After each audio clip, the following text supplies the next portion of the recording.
Récemment, Pirorca a fait un live où il explique qu'il a été en garde à vue, que durant cette garde à vue, il a été mis en cellule toute la journée, en slip, en t-shirt, et qu'il devait répondre aux gendarmes.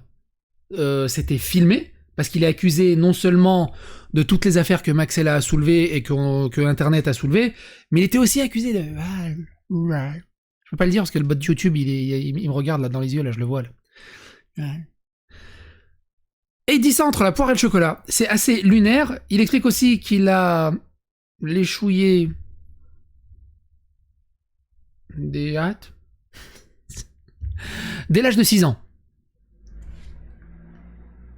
C'est du Pirorca.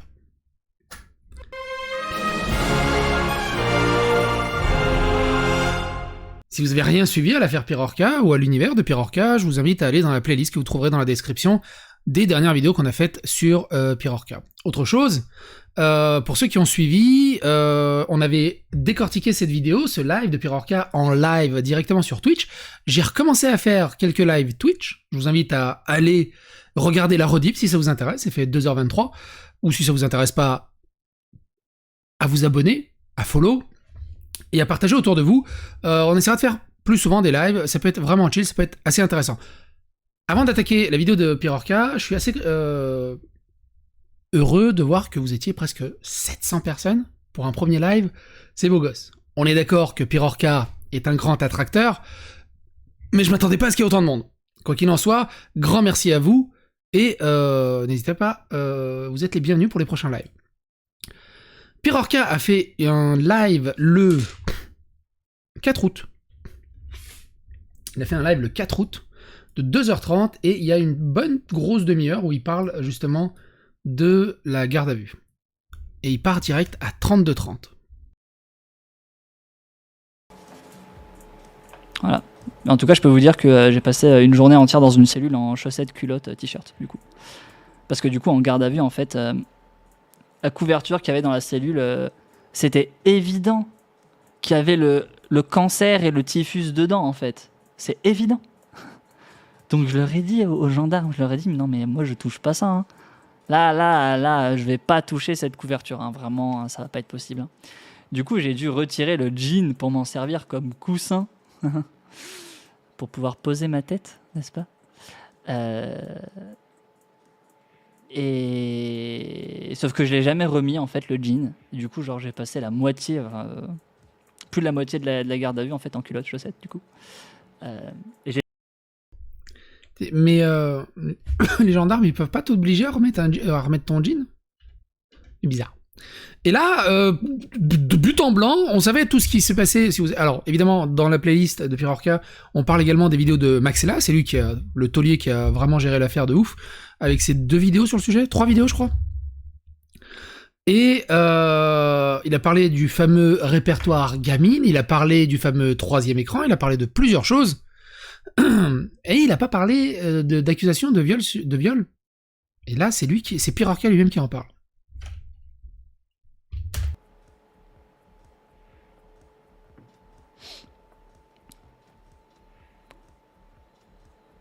Voilà. Ah si, je peux vous dire que j'ai été accusé de viol sur mineur. Toujours, hein, évidemment. Enfin, ils m'ont placé en garde à vue pour ça.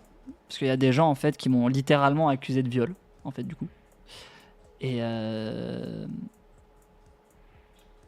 l'accusation, ensuite, du coup, quand ils ont posé des questions dans le détail, machin, après des heures d'audition, ils ont compris, en fait, que c'était bullshit. Et du coup, l'accusation est tombée à l'eau.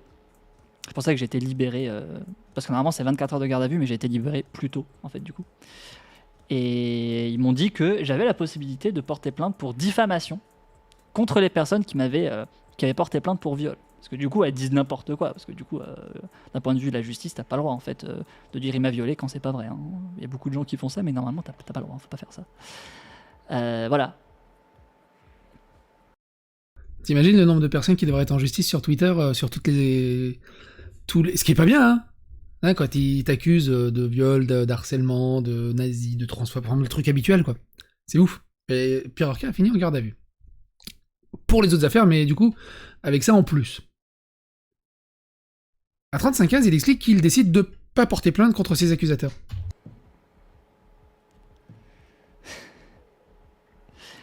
Et donc c'est les gendarmes qui demandaient des pauses. Donc c'est rigolo.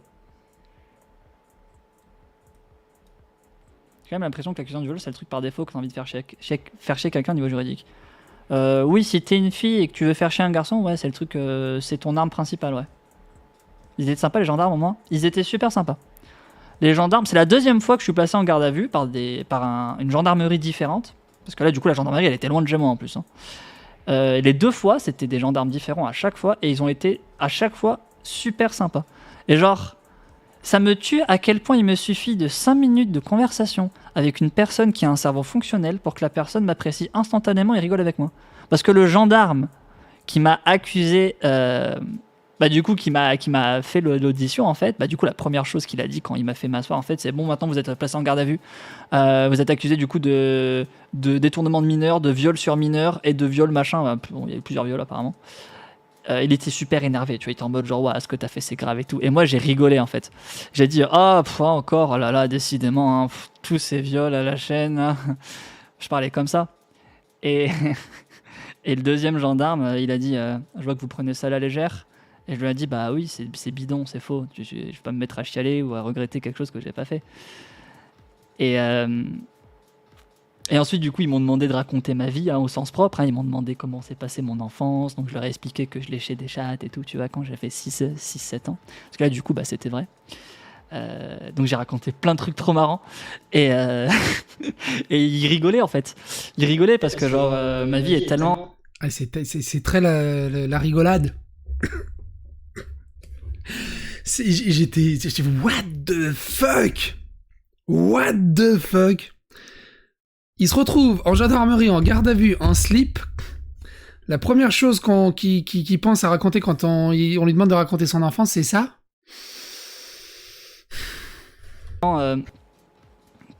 Tellement what the fuck. Et du coup, on rigolait ensemble. Et puis voilà. Et puis c'était très drôle, du coup.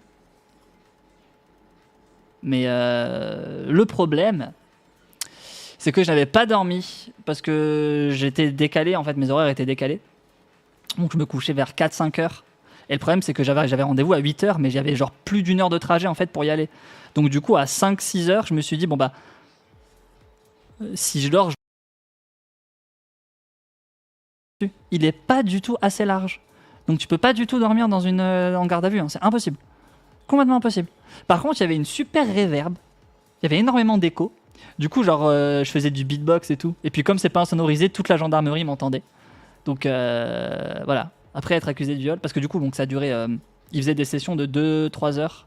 De genre on parle et ensuite, hop, tu vas en cellule. 1 heure après, genre hop, recession 2-3 heures, on parle. Hop, tu vas en cellule. Ça s'est passé comme ça, tu vois. Et du coup, dans les moments en fait où j'étais en cellule, je faisais du beatbox. Donc du coup, je faisais dire puis juste après, c'est bon, on peut continuer machin. Et voilà. La bouffe est bonne. Ah bah non, c'est des plats industriels faits au micro-ondes, donc je leur ai dit que je pouvais pas manger ça. Et que j'allais mourir en fait si je mangeais quelque chose qui sortait du micro-ondes. Et donc alors du coup, il a peur de manger un truc qui sort du micro-ondes parce qu'il pense qu'il va mourir. Alors, on n'avait pas fait de vidéo parce que c'est pas utile, mais du coup, on peut regarder l'extrait maintenant. Il a chopé un rat mort dans la rue, il l'a cuisiné. Et c'est un mec qui a peur des plats qui passent en micro-ondes qui te dit ça. J'avais tout versé dans des coupes de champagne. Tout le monde en a bu. Tu ne t'oublies pas, mec. Là, il fait boire de la javel à ses collègues. L'espace de cet instant, il y a plus de 800 euros. 800 euros, continue.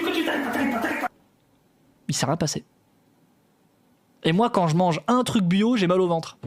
Donc je me pose des questions. Il y avait un rat mort dans le jardin depuis 2-3 jours, je pense, vu le cadavre.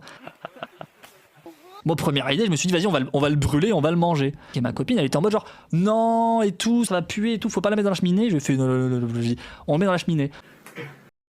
Alors, j'ai pas la même définition de cheminée, hein.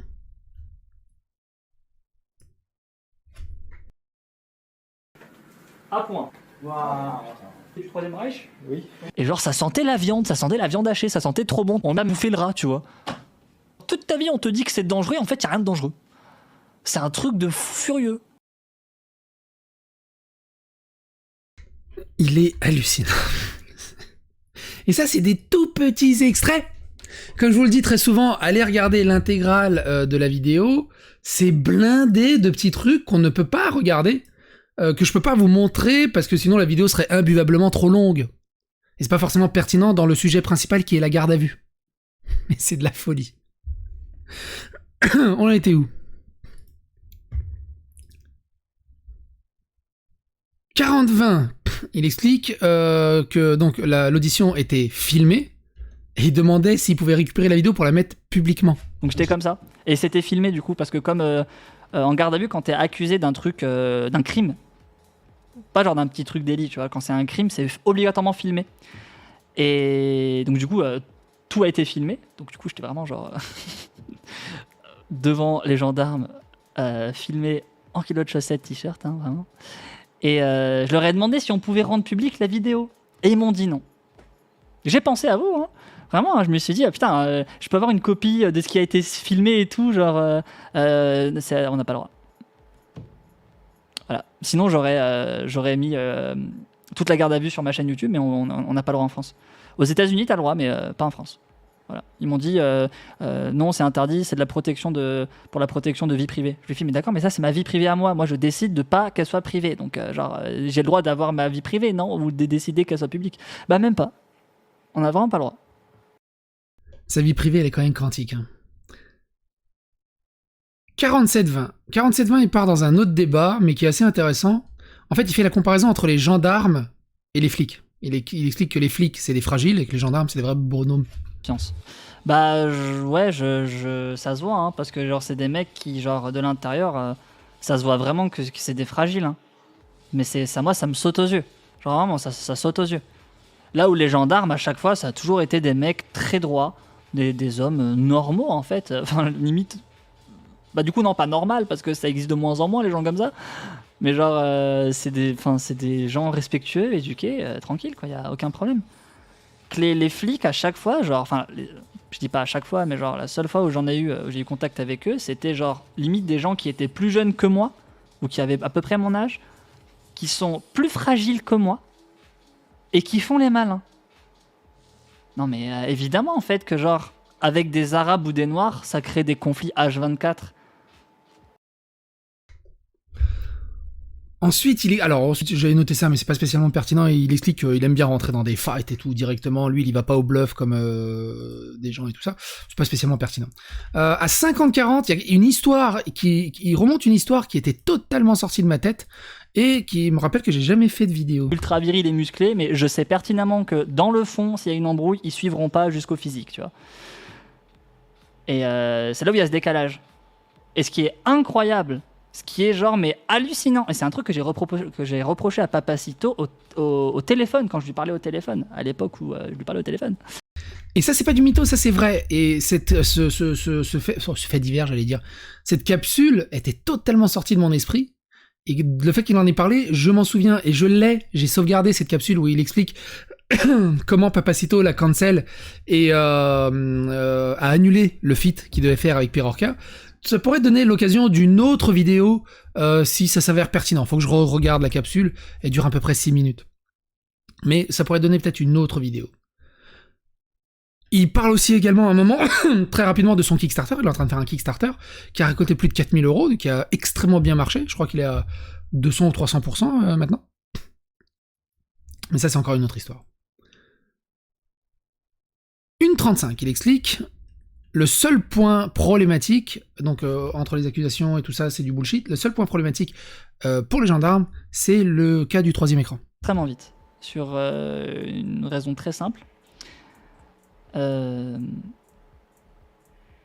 fait, du coup, en garde à vue de tout ce dont j'ai été accusé, il y a un seul truc, du coup, qui a été retenu, et parce que tout le reste, en fait, c'est de la merde, et genre, ça a été prouvé que c'est de la merde. Il y a un seul truc, par contre, qui reste et qui fait tâche, c'est la fameuse cam avec le gamin, parce que j'ai pas coupé immédiatement. Quand bien même, ce que j'ai fait par la suite, etc., c'était une approche pédagogique pour lui dire d'arrêter de faire ce qu'il faisait, etc., par le simple fait qu'il était mineur et que moi j'étais majeur, je suis en tort et du coup, par le détournement de mineur.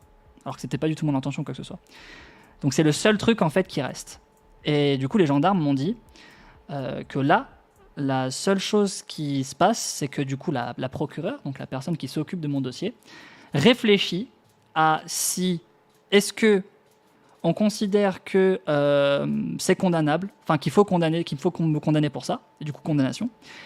Est-ce que on considère que voilà, c'est un manque de discernement, une erreur de parcours, mais que bon, ça mérite pas une condamnation, peu importe comment elle se sera tournée. Donc du coup, c'est classé en fait sans suite.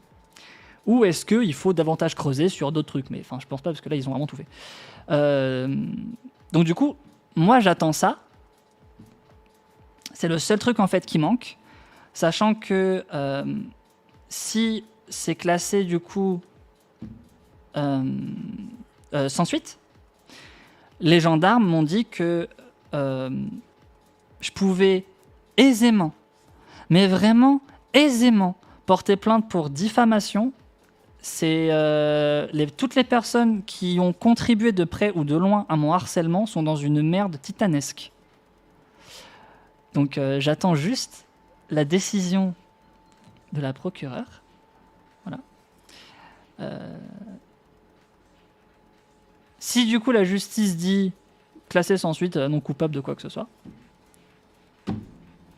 alors à ce moment-là, du coup, les événements vont prendre une tournure très intéressante.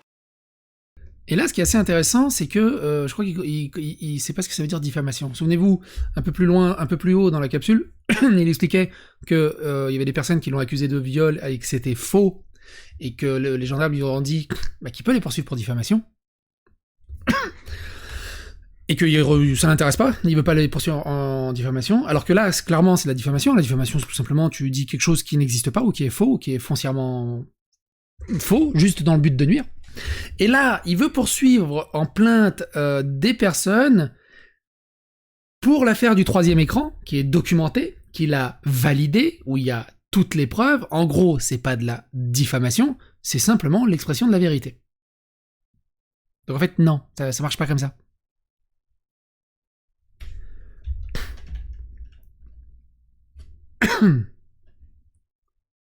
Ah oui, là il explique qu'il pourrait peut-être potentiellement récupérer son PC d'ici 1 mois. Il faut qu'il redemande au niveau de la gendarmerie si l'enquête, enfin si le procureur a avancé dans son verdict et si il peut récupérer son PC. Parce que le verdict va mettre longtemps avant d'arriver, mais il en parle juste après. À 39-20, il dit ceci. Mais également. Donc comme là je suis accusé de viol en fait, du coup comme c'est un crime, mon accusation, du coup c'est filmé. Et donc du coup, elle peut décider du coup de regarder donc le contenu vidéo, la vidéo en fait de l'audition.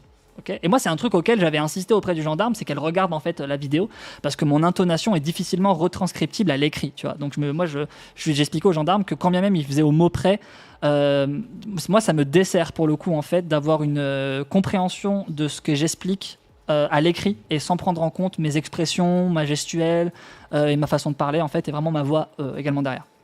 Donc moi j'avais insisté là-dessus, c'est peut-être pour ça du coup qu'il se passe ce qui se passe après. Et donc du coup, donc toutes les 3 heures, le rapport est envoyé en fait à la procureure et puis elle prend des décisions.